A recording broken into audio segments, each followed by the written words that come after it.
Welcome to Spiritual Dessert Trews, episode 156 for Russell Brand and other people. Today is the day of otherworldly migraine headache. But it's good because I had moments to reflect. In that, I was going to do festivities and festivals. I have already footage on Rush, more footage on Robert Plant, the best of the best music. Yes, we should have festivities. That was the truth the other day. And I really feel like we have to have those moments to celebrate life. Otherwise, is it all analysis? Do we ever get to just enjoy the present moment? We are here in the present moment, literally in the fifth dimension, way outside of the third dimension. This is just a hologram, just a shell.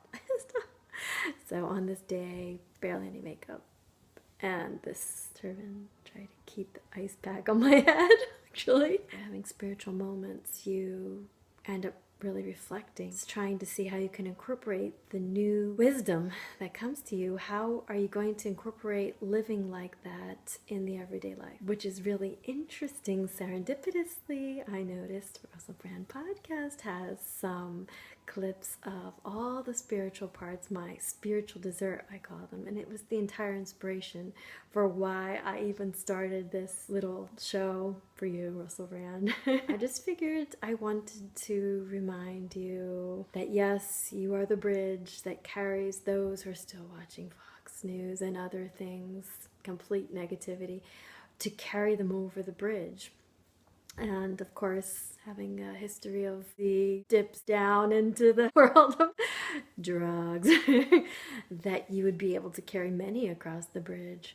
And so that's why you crossed that bridge. Otherwise, you wouldn't be able to carry over so many people through real experience. You can only carry somebody from where you went.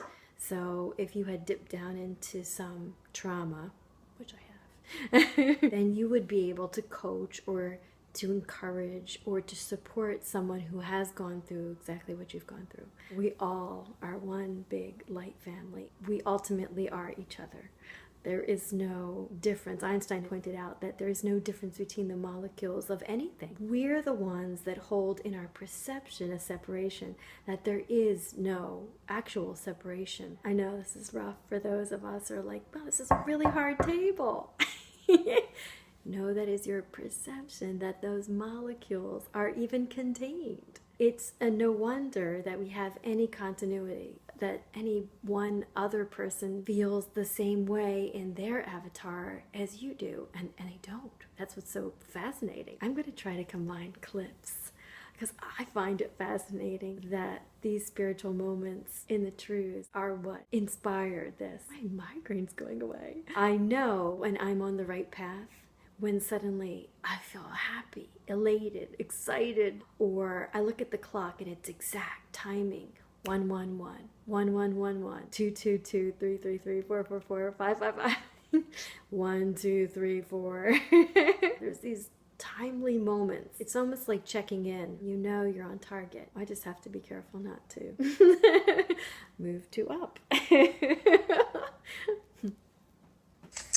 Life today demands concentrated, directed functioning, and with it the risk of considerable disassociation from the unconscious. The further we are able to detach ourselves from the unconscious through directed functioning, the more readily can a powerful counterposition be built up in the unconscious, and when this breaks loose, it may have devastating consequences. By the unconscious, it means our essential nature. We become detached from our essential nature by materialism and individualism, concepts that are pushed through these media organisations. Until we reattune to our essential selves, the divinity within us, we're going to be in a lot of trouble. How will we do that? I don't know. It's going to take a lot of meditative practice to see if there's anything else in here. One of the great strengths of Confucianism, and what differentiates it from recent Western thought, is how it draws upon Wu Wei, the way of tuning into nature, to get around this particular problem.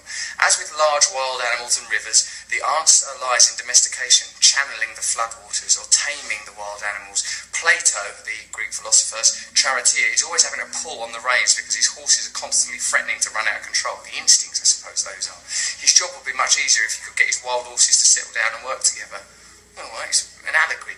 One of the great facilitators of human civilization is the ability of human beings to consciously shape the behaviour of plants, agriculture, animals, agriculture and rivers, all of that stuff, to better accord with our needs. In the same way, the conscious mind can acquire new desirable goals and then download them onto the unconscious self when they can be turned into habits and implemented without the need for constant monitoring. Effortful, conscious action can be transformed into wu-wei, a powerful flowing energy. So what both them readings are saying is we need to embrace the energy beneath the conscious mind. The conscious mind is bewildered, spellbound, hypnotised by what Guy Debord called the spectacle of modern living. What we need to do is break through that. We need to break through this illusion here, recognising first of all that it's ridiculous and treacherous, and going within ourselves for the solution.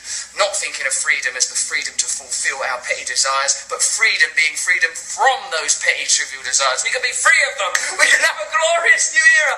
Embrace the God within yourself. Let's see what Krishnamurti's got to say. The problem with fear, says Krishnamurti, is both deep and vast. Let us tackle it from all directions. No, I'm terrified. Fear is thought.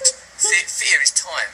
We're giving continuity to fear as we are giving continuity to pleasure by thinking. It's very simple. Thought gives continuity to the thing which gave us pleasure and to the thing which causes us pain and fear. I'm afraid of you or death or anything. I think of you or death and perpetuate my fear. And if I can face the thing that frightens me, fear ceases. I ask, is there such a thing as pure fear, fear by itself? There is no absolute fear. Fear is always of something. Look at it carefully and you will see. All fear, however unconscious, is the result of thought. All fear of the outer, of the inner, is basically the fear of extinction, the fear of not being this or that, or just not existing. We know that all existence is transitory, and yet we crave psychological permanence. And thus craving is the origin of fear. To be free from fear, we must explore to its very roots this idea of permanence. A man without illusions is without fear, which does not make him cynical, but indifferent. Krishnamurti, you clever devil. What he's saying, I think, is that we're all worried a bit deep down about like ourselves dying, or our mums dying, or people we love dying, or things changing, a relationship ending, or losing a job. Fear, fear, fear. In institutions depend upon our fear to keep us malleable, because if you detach from that fear, then it doesn't really matter if the sun say you should look at this kid or be afraid of this policy or eat this amount of vegetables, because you sort of think, well, I'm content in who I am right now. Isn't it the obligation of these institutions to give us information that is valuable to us, that helps us on our journey through life? Should that be? If it isn't an obligation, it should be an obligation, shouldn't it? That is how it should be run. We know that. So knowledge is action and wisdom. Why don't we inculcate a different system? Someone said to me very recently, we've been told that freedom is the freedom to fulfill our trivial petty desires, but true freedom is freedom from those. Right, it's time for a new design. Since we are the ones that design life, design the hologram, design what happens, design everything from this mind, we project it as if on a screen that is the hologram outside of us. Why don't we choose the very best things? How come did we get bored of all the very best things and we just was like, let's see, what would it be like to fight? Like, if you're the all of everything, do you get bored? Just some interesting thoughts to ponder before bed. It's not bed here. I have still a ton of things left to do. I'm pretty wicked tired. The full moon download. In any case, I'm so glad you'll be back from India, from the adventures of the stolen and the angelic child. The angelic child's you, just in another body, another form. They all are. Even the heckler, even the trolls, they're all us in some other form, some percentage of us that thinks heckling's okay, or trolling is okay, or stealing, or giving it back. It's all part of the story. I had said it the other day that it's really easy to love the saint. They're amazing. But who loves the murderer? That's the real test of your love. Forgiving is usually coming like a sense of forgiveness. Or in the case of slavery, something lighter and recoverable. But why should we fear death? That was the other topic. We shouldn't. It's like a rebirth, another birth. It's in birth into a different dimension. Who's to say there's not another midwife going, come on, you can do it. Squish your head. Just kidding. Feels like my head's really squished today. A lot of pressure. Whew. It feels like my head's gonna explode. Maybe there is such a thing as too much going on. Do remember to laugh. This isn't even real. When you have pain, that isn't even real either. In that note. Love you. Pleasant dreams.